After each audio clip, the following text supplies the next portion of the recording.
The European Union just made a massive cave on its Russia sanctions. Let me tell you more about it.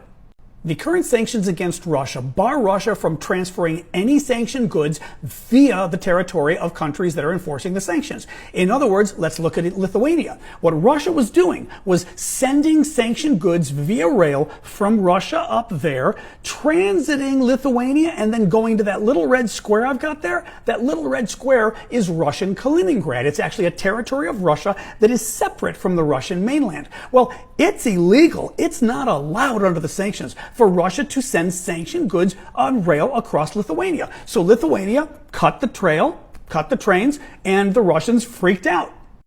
After several weeks of the Russians freaking out, the Lithuanians still don't want to lift the sanctions, but the European Union said, yes, go for it. So now the sanctions are lifted by rail, and Russia can send whatever it wants that it needs by rail illegally against the sanctions.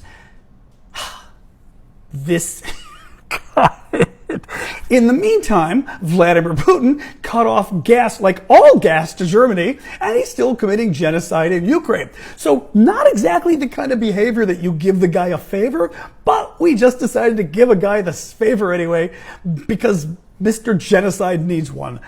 At some point, it'd be nice if the Europeans just stopped living up to their stereotype. I mean, this is the beginning of the end of the sanctions. If we can't hold firm on the simplest aspect of the sanctions, how are we going to hold on the rest of them? When Germany and France, especially, start to put pressure on everybody else to cave, because it was Germany, it had to be Germany. Actually, the earlier story said it was Germany. Lithuania, on the other hand, weighed in and said that the earlier sanctions that sanctioned the actual rail traffic were more acceptable. Kaliningrad transit rules may create an unjustified impression, Lithuania said, that the transatlantic community is softening its position and sanctions policy towards Russia. Yes, it does give that impression because it's true.